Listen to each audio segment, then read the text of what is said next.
Hello friends, स्वागत है हमारे यूट्यूब चैनल प्रतिभा परिवार एजुकेशन ग्रुप में। राजस्थान के भूगोल के अंतर्गत आज हम राजस्थान के भौतिक प्रदेशों के बारे में विस्तार से चर्चा करेंगे। इससे पहले हमारा अक्षांशीय और देशांतरीय विस्तार पूर्ण हो चुका है। यदि आपने वो वीडियो नहीं देखा है तो वीडियो की लिंक डिस्क्रिप्शन बॉक्स में दी गई है। दोस्तों, भौतिक प्रदेश राजस्थान की जो प्रतियोगी परीक्षा है उनकी दृष्टि से महत्वपूर्ण पार्ट है। यदि भौतिक प्रदेशों की बात करें तो भौतिक प्रदेशों के साथ साथ में हमारा मृदा वाला टॉपिक जुड़ा हुआ है। ये भी भौतिक प्रदेश के साथ में क्लियर होगा। इसके अलावा मृदा के अलावा बात करें तो जलवायु है, जलवायु। और यदि मृदा वाला टॉपिक क्लियर होता है तो मृदा इसके साथ में वनस्पति वाला टॉपिक क्लियर होगा। इसके अलावा कृषि है, जनसंख्या है, जनसंख्या के अलावा हमारे उद्योग हैं। ये सारे जो टॉपिक हैं वो इस भौतिक प्रदेश के साथ में जुड़े हुए हैं। तो यह भौतिक प्रदेश अति महत्वपूर्ण पार्ट है। दोस्तों, वीडियो को अंत तक जरूर देखें। वीडियो पसंद आए तो लाइक शेयर करना ना भूलें। साथ ही यदि आप हमारे चैनल पर नए हैं तो हमारे चैनल को सब्सक्राइब कर बेल आइकन पर प्रेस कर ऑल पर सेलेक्ट करें, जिससे समय समय पर आपको नोटिफिकेशन प्राप्त होता रहे। अब बात करते हैं भौतिक प्रदेशों के बारे में। तो दोस्तों, राजस्थान के जो भौतिक प्रदेश हैं इनको कितने भागों में विभाजित किया गया है? 4 भागों में। किसकी दृष्टि से? संरचनात्मक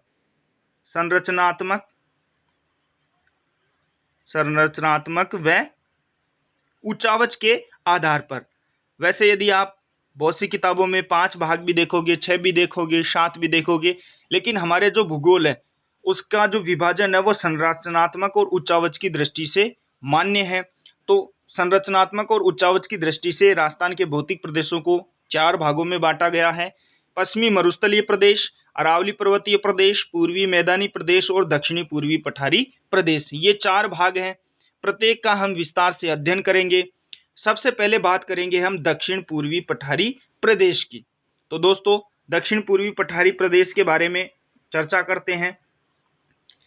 एक एक जो विभाजन है इसके बारे में हम विस्तार से चर्चा करेंगे। तो दोस्तों, पृथ्वी जब सूर्य के साथ में जुड़ी हुई थी, एक ही हिस्सा था। जब ये अलग हुई तो अलग होने के बाद में इसका जो विभाजन है 2 भागों में। एक भाग हुआ अंगारा लैंड, स्थल का एक भाग क्या कहलाया? अंगारा लैंड। और दूसरा भाग क्या कहलाया? गोंडवाना लैंड। और इसके चारों तरफ जलीय क्षेत्र था। चारों तरफ क्या था? जल मंडल। और इस जल मंडल को क्या कहा गया? पैंथालासा। क्या कहा गया दोस्तों? पैंथालासा। यदि बात करें गोंडवाना लैंड के समय में जो ज्वालामुखी उद्गार हुआ, ये 2 प्रकार से हुआ ज्वालामुखी उद्गार। कौन कौन से प्रकार हैं? गोंडवाना लैंड में ज्वालामुखी जो उद्गार है वो 2 तरह से हुआ। एक हुआ दरारी उद्गार, यानी अलग अलग छिद्रों के माध्यम से जो लावा है वो बाहर निकला। तो दरारी उद्गार से किसका निर्माण हो गया? पठारों का। जितने भी पठार हैं भारत के, सभी का निर्माण कैसे हुआ है? दरारी उद्गार के द्वारा। दरारी उद्गार, ज्वालामुखी विस्फोट के दरारी उद्गार से किसका निर्माण हो गया? पठारों का निर्माण हुआ। बात करें ज्वालामुखी विस्फोट के द्वारा छिद्र उद्गार हुआ। पहला तो कौन सा हुआ? दरारी। और दूसरा कौन सा हुआ? छिद्र। यानी एक ही छिद्र के माध्यम से जो मैग्मा है, लावा है, वो बाहर निकला और किसका निर्माण हो गया? पर्वतों का। और छिद्रों के माध्यम से किसका निर्माण हो गया? पठारों का। अब पर्वत और पठार में क्या अंतर है? पर्वत का जो शीर्ष है वो कैसा होता है? नुकीला। और इसका कैसा होता है? पठारों का समतल। तो यहाँ से एक क्वेश्चन क्लियर हो गया। जो दक्षिण पूर्वी पठारी प्रदेश है इसका दूसरा नाम एक और है, और वो क्या है? हाड़ौती का पठार। इसे किस नाम से जाना जाता है? हाड़ौती का पठार। क्यों बोला जाता है? क्योंकि यह हाड़ा वंश का शासन था। तो जो दक्षिण पूर्वी जो पठारी प्रदेश है इसका जो निर्माण है वो गोंडवाना लैंड के समय में ज्वालामुखी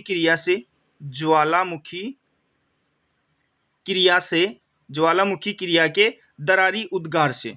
कैसा उद्गार था? दरारी उद्गार। एक दरारी उद्गार और दूसरा कौन सा है, छिद्र उद्गार।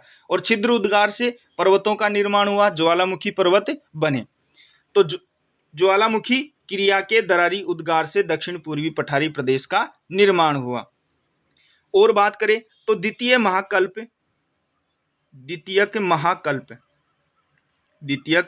महाकल्प इसे बोला जाता है मध्यजीवी महाकल्प या फिर मीसोजोइक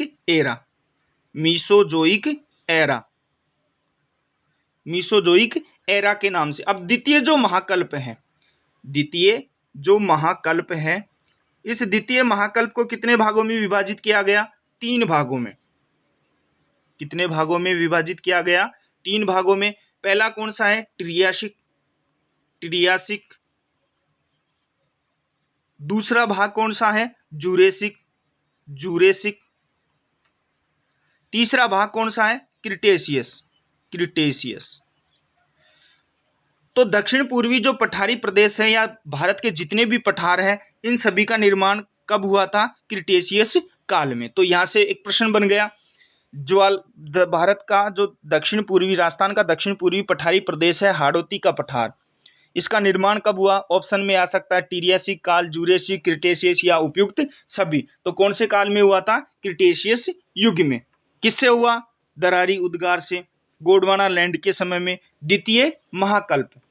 अब बात करते हैं नेक्स्ट, दक्षिण पूर्वी पठारी प्रदेश का विस्तार। सबसे पहले बात करें विस्तार की, तो विस्तार में क्षेत्रफल कितना है, 6.49%, अति महत्वपूर्ण है। और चारों जो विभाजन है संरचनात्मक और उच्चावच की दृष्टि से, उसका कितना प्रतिशत हिस्सा दक्षिण पूर्वी पठारी प्रदेश के अंतर्गत आता है, तो 7% हिस्सा। जनसंख्या की बात करें, अगला भाग है जनसंख्या। तो जनसंख्या कितने प्रतिशत निवास करती है, तो यहां पर जनसंख्या लगभग 11% निवास करती है। यदि बात करें इसके, यह जो दक्षिण पूर्वी पठारी प्रदेश है, ये कौन कौन से जिलों में विभाजित है या कौन कौन से जिलों में स्थित है, तो इनकी बात करें तो यह मुख्य रूप से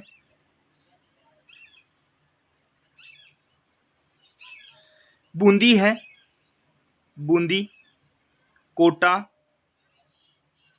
झालावाड़ और बारा, ये 4 जिले हैं, इनमें इसका विस्तार है। बूंदी, कोटा, झालावाड़ और बारा, ये 4 जिले हैं दक्षिण पूर्वी। इन दक्षिण पूर्वी 4 जिलों में जो हाड़ौती का पठार है, इसका विस्तार है। यदि इसकी औसत ऊंचाई की बात करें, औसत ऊंचाई, तो औसत ऊंचाई कितनी है दोस्तों, 500 मीटर। दक्षिण पूर्वी पठारी प्रदेश की औसत ऊंचाई कितनी है, 500 मीटर। तो ये था विस्तार। अब बात करते हैं नेक्स्ट, विशेषता। क्या क्या विशेषता है इस पठारी प्रदेश की, तो विशेषता की बात करें तो हाड़ौती का जो पठार है, ये किससे बना हुआ है, आग्नेय चट्टानों से। किससे बना हुआ है, आग्नेय चट्टानों से। यानी पृथ्वी के निर्माण के समय में सर्वप्रथम बनी जो चट्टान है वो कौन सी है, आग्नेय चट्टान। और दूसरा नाम क्या है, बेसाल्ट चट्टान है, बेसाल्ट चट्टान। इन बेसाल्ट चट्टानों की प्रधानता है। और आग्नेय जो चट्टान है, आग्नेय जो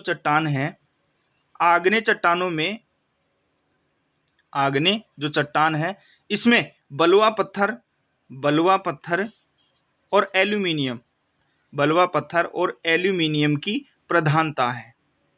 तो एक विशेषता क्या हो गई, हाड़ौती का जो पठार है, इसमें बलुआ पत्थर और एल्यूमिनियम की प्रधानता है। नेक्स्ट बात करें, हाड़ौती का जो पठार है, इसमें काली मृदा और इसका दूसरा नाम क्या है, वर्टिशोल। काली मृदा का दूसरा नाम क्या है, वर्टिशोल का विस्तार है। काली मृदा का जो रंग है वो काला क्यों है, तो काला होने का मुख्य कारण क्या है, लोहा प्लस जो एल्यूमिनियम है, लोहा और जो एल्यूमिनियम है, इस लोहे और एल्यूमिनियम के टिटेनोफेरस, टिटेनोफेरस की प्रधानता के कारण इसका रंग कैसा हो गया? काला रंग है। नेक्स्ट बात करें आगे, काली जो मृदा है इसमें जल धारण की जो क्षमता है, जल धारण की जो क्षमता है वो सर्वाधिक है। अगली विशेषता क्या हो गई? दक्षिण पूर्वी जो पठारी प्रदेश है इसकी अगली विशेषता क्या है? काली मृदा में जल धारण की क्षमता सर्वाधिक है और यह कपास की कृषि के लिए सर्वाधिक उपयुक्त है। इसके बारे में हमने जब इंडियन ज्योग्राफी में मृदा का वर्गीकरण पढ़ा था तो इसमें विस्तार से चर्चा की थी और इसीलिए इसे क्या कहा जाता है? कपास की मृदा। और राजस्थान का जो पश्चिमी भाग है, राजस्थान का जो पश्चिमी भाग है, यहाँ के खेतों में काली जो मिट्टी है वो डाली जाती है। काली मिट्टी क्यों डाली जाती है? जल धारण क्षमता बढ़ाने के लिए। क्यों? क्योंकि पश्चिमी जो भाग है वो मरुस्थलीय क्षेत्र है, रेतीली मृदा है, तो जल धारण क्षमता वहां पर नगण्य पाई जाती है, इसलिए खेतों में काली मृदा डाली जाती है। प्रायद्वीपीय जो भारत है, यानी भारत का ये जो प्रायद्वीपीय हिस्सा है, इस संपूर्ण प्रायद्वीपीय भाग में कैसी मृदा पाई जाती है? तो काली मृदा। और सारा भाग है वो गोंडवाना लैंड का हिस्सा है। भारत में काली मृदा के विस्तार की बात करें, काली मृदा के विस्तार की बात करें तो मुख्य रूप से ये महाराष्ट्र और गुजरात, दो राज्य हैं, महाराष्ट्र और दूसरा कौन सा है? गुजरात। महाराष्ट्र और गुजरात में काली मृदा है ये सर्वाधिक पाई जाती है। और राजस्थान में जलीय अपर्दन की समस्या से ग्रसित क्षेत्र कौन सा है? तो जलीय अपर्दन की समस्या से ग्रसित क्षेत्र भी कौन सा है? यही दक्षिण पूर्वी पठारी प्रदेश है। हाड़ौती का जो पठार है, हाड़ौती का जो पठार है या दक्षिण पूर्वी जो पठार है, यहाँ की मुख्य नदी, अगला प्रश्न बनता है मुख्य नदी कौन सी है? तो मुख्य नदी है चंबल नदी। कौन सी है दोस्तों? चंबल नदी। और इसीलिए इसका ढाल किधर है? ढाल दक्षिण से उत्तर की तरफ, चंबल नदी दक्षिण से उत्तर की तरफ बहती है। तो इसी के आधार पर हम कह सकते हैं कि दक्षिण पूर्वी जो पठारी प्रदेश है इसका ढाल कौन सी दिशा में है? दक्षिण से उत्तर की तरफ। और बात करें राजस्थान में ओजोन छिद्र की समस्या से ग्रसित क्षेत्र भी यही है। ओजोन छिद्र की जो समस्या है, ओजोन छिद्र की जो समस्या है इससे ग्रसित क्षेत्र भी कौन सा है? दक्षिण पूर्वी पठारी प्रदेश। और यदि एक प्रश्न और बन जाता है यहाँ से, जिलों की बात करें कि कौन सा जिला है जो ओजोन छिद्र की समस्या से सर्वाधिक प्रभावित है, तो जिला का नाम पूछे तो आपको ध्यान में रखना है कौन सा जिला है? कोटा। दोस्तों वीडियो को लाइक शेयर करना ना भूले, साथ ही यदि आप हमारे चैनल पर नए हैं तो प्लीज़ हमारे चैनल को सब्सक्राइब जरूर करें। आगे बात करते हैं, राजस्थान में सर्वाधिक जो जलीय जैव विविधता है, जलीय जैव विविधता, जलीय जैव विविधता वाला भौतिक प्रदेश भी कौन सा है? तो ये दक्षिण पूर्वी पठारी प्रदेश ही है। दक्षिण पूर्वी जो पठारी प्रदेश है जलीय जैव विविधता के संरक्षण के लिए, संरक्षण हेतु अभेड़ा जैविक उद्यान का निर्माण भी किया गया है। तो ये प्रश्न भी पूछा जा चुका है बहुत सी एग्जामों में। हाड़ौती का जो पठार है इसमें अंतः अधर प्रवाह क्षेत्र क्या पाया जाता है? अंतः अधर प्रवाह क्षेत्र, अंतः अधर प्रवाह क्षेत्र। अब बात करें अंतः अधर प्रवाह क्षेत्र की, इसका मतलब क्या होता है? अस्पष्ट प्रवाह क्षेत्र पाया जाता है। अब बात करें हाड़ौती के पठार के वर्गीकरण की, अगला टॉपिक है वर्गीकरण। तो दोस्तों दक्षिण पूर्वी जो पठारी प्रदेश है इसको मुख्य रूप से कितने भागों में बांटा गया है? दो भागों में। पहला कौन सा है? विंध्य कगार क्षेत्र, विंध्य कगार क्षेत्र। दूसरा भाग कौन सा है? दक्कन का पठार। अब एक एक जो भाग है इसके बारे में चर्चा करते हैं। पहला भाग है विंध्य कगार क्षेत्र, विंध्य कगार क्षेत्र। यदि विंध्य कगार क्षेत्र की बात करें तो इसका जो विस्तार है वो बूंदी, कोटा और बारा, इन 3 जिलों में इसका विस्तार है। और इस विंध्य कगार क्षेत्र को भी कितने भागों में विभाजित किया गया है? मुख्य रूप से 4 भागों में। कितने भागों में विभाजित किया गया है? 4 भागों में। पहला भाग है अर्धचंद्राकार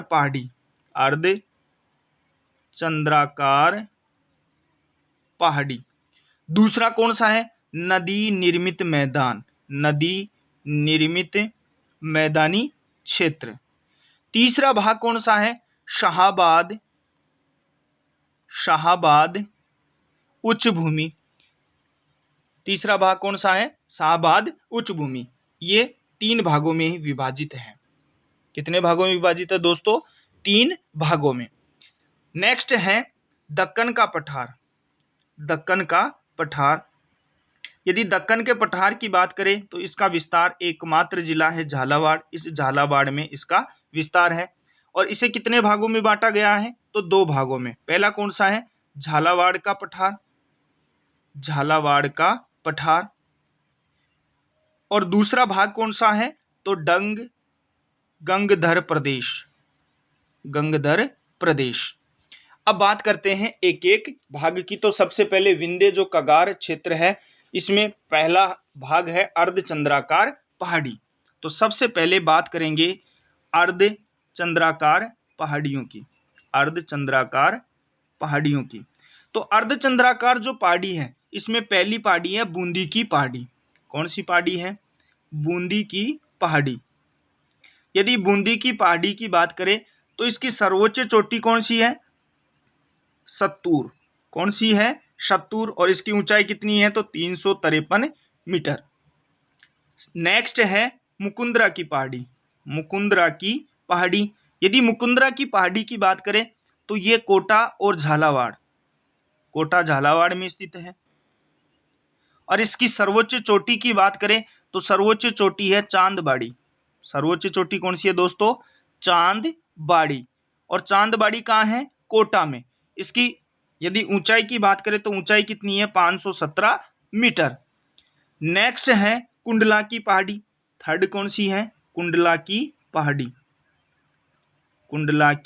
पहाड़ी। यदि कुंडला की पहाड़ियों की बात करें तो ये कहां पर है? कोटा में। और इसका नाम कुंडला की पहाड़ी क्यों पड़ी?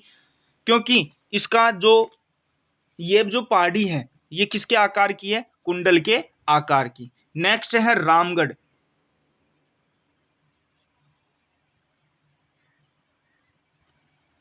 अगली है रामगढ़। यदि हम रामगढ़ की बात करें तो ये कहाँ है? बूंदी और बारा। इनकी जो आकृति है वो कैसी है? घोड़े के नाल के समान। कैसी है? घोड़े के नाल के आकार की ऐसी पहाड़ी है। और इसे क्या कहा जाता है? होसरसू बोला जाता है। रामगढ़ की जो पहाड़ी है, इस रामगढ़ की जो पहाड़ी है ये खगोलीय घटना उल्कापात का उदाहरण है। इस कारण भारत जो सरकार है इसने यहाँ पर पर्यटन की दृष्टि से राजस्थान का फर्स्ट हेरिटेज स्थल घोषित किया। तो यहाँ से क्वेश्चन बन गया, राजस्थान का पहला हेरिटेज स्थल कौन सा है जो भारत सरकार के द्वारा घोषित है? तो रामगढ़ की पहाड़ी। तो दोस्तों अर्धचंद्राकार पहाड़ियों में हमने 4 पहाड़ियों के बारे में चर्चा की। बूंदी की पहाड़ी, सर्वोच्च चोटी सत्तूर, कितनी है? 353 मीटर। दूसरी पहाड़ी पढ़ी हमने मुकुंदरा की जो पहाड़ी है वो कोटा और झालावाड़ में स्थित है। सर्वोच्च चोटी कौन सी है? चांदबाड़ी। और चांदबाड़ी कहाँ है? तो कोटा में है। ऊंचाई कितनी है? 517 मीटर। नेक्स्ट है कुंडला की पहाड़ी कहाँ है? कोटा में। और कुंडला की पहाड़ी नाम क्यों पड़ा? इसके पीछे कारण है क्योंकि इनकी जो आकृति है वो कैसी है? कुंडल के समान। नेक्स्ट पहाड़ी हमने पढ़ी रामगढ़ की पहाड़ी। रामगढ़ की जो पहाड़ी है वो बूंदी बारा में स्थित है। और इसकी जो आकृति है वो कैसी है? घोड़े के नाल के समान। इसलिए इसे क्या बोला जाता है, हॉर्सशू। साथ ही में ये खगोलीय घटना का उदाहरण है और राजस्थान का पहला हेरिटेज स्थल है, पर्यटन स्थल भारत सरकार के द्वारा इसी रामगढ़ की पहाड़ी को घोषित किया गया। दूसरा भाग है नदी निर्मित मैदान। दूसरा भाग कौन सा है, नदी निर्मित मैदान। यदि नदी निर्मित मैदान की बात करें तो नदी निर्मित मैदान कोटा तथा बूंदी, कोटा प्लस बूंदी, कोटा व बूंदी, यहां पर चंबल और उसकी जो सहायक नदी है, चंबल व उसकी जो सहायक नदियां हैं, इनके द्वारा निर्मित जो मैदानी क्षेत्र है वो क्या कहलाता है, नदी निर्मित मैदान। तो यहां से प्रश्न बन जाता है नदी निर्मित मैदान का विस्तार कहां तक है, तो कोटा और बूंदी 2 जिलों में। नेक्स्ट है तीसरा विभाजन है शाहाबाद उच्च भूमि। तीसरा कौन सा है, शाहाबाद उच्च भूमि, शाहाबाद उच्च भूमि। यदि शाहाबाद उच्च भूमि की बात करें तो यह पूर्वी बारां में स्थित, पूर्वी बारां में स्थित 450 मीटर उच्च भूमि क्षेत्र है और यहाँ पर एक जनजाति निवास करती है और इस जनजाति का नाम क्या है, सहरिया जनजाति। तो सहरिया जनजाति कहाँ पर निवास करती है, शाहाबाद उच्च भूमि क्षेत्र में और बारां का पूर्वी भाग में। शाहाबाद जो उच्च भूमि क्षेत्र है इसकी सर्वोच्च जो चोटी है, सर्वोच्च चोटी, इस सर्वोच्च चोटी का नाम क्या है, तो सर्वोच्च चोटी का नाम है कांबा, कांबा या इसे ही बोला जाता है कासबा, कांबा या कासबा। और इसकी ऊंचाई कितनी है, तो 456 मीटर। तो दोस्तों ये था अर्ध जो हमने विभाजन किया था। पहला कौन सा था, विंध्य कगार क्षेत्र और दूसरा था दक्कन का पठार। तो विंध्य कगार क्षेत्र पूर्ण हो चुका है, अर्धचंद्राकार पहाड़ियों के बारे में पढ़ा, नदी निर्मित मैदानों के बारे में और शाहाबाद उच्च भूमि के बारे में। नेक्स्ट सेकंड विभाजन है दक्कन का पठार, दक्कन का पठार। यदि दक्कन के पठार की बात करें तो दक्कन के पठार का पहला भाग है झालावाड़ का पठार। पहला कौन सा है, झालावाड़ का पठार। यदि झालावाड़ के पठार की बात करें तो ये कहां पर स्थित है, नाम से ही प्रतीत होता है झालावाड़ में। और यह जो पठारी क्षेत्र है ये मालवा के पठार का उत्तरी भाग है, मालवा के पठार का उत्तरी भाग है। अब बात करें हाड़ौती का जो पठार है वो मालवा के पठार का प्रत्यक्ष क्या है, भाग है, जबकि दक्कन का जो पठार है ये कैसा भाग है, अप्रत्यक्ष भाग है। ये भी ध्यान में रखना है, बहुत बार एग्जामों में पूछा जा चुका है कि हाड़ौती का जो पठार है वो मालवा के पठार का भाग है, प्रत्यक्ष अप्रत्यक्ष, दोनों नहीं दोनों। तो इसका सही उत्तर क्या होगा, प्रत्यक्ष। और दक्कन का पठार अप्रत्यक्ष भाग है। नेक्स्ट दूसरा है गंगधर प्रदेश, गंगधर प्रदेश। यदि इसकी बात करें तो गंगधर जो प्रदेश है ये झालावाड़ के दक्षिण पश्चिम में, झालावाड़ के दक्षिण पश्चिम में स्थित 350 मीटर उच्च भूमि का क्षेत्र है। तो आज हमने जो दक्षिण पूर्वी पठारी प्रदेश है इसके बारे में विस्तार से चर्चा की। कल पूर्वी जो मैदानी प्रदेश है इसके बारे में विस्तार से चर्चा करेंगे। दोस्तों यह भाग प्रतियोगी परीक्षा की दृष्टि से बहुत महत्वपूर्ण है।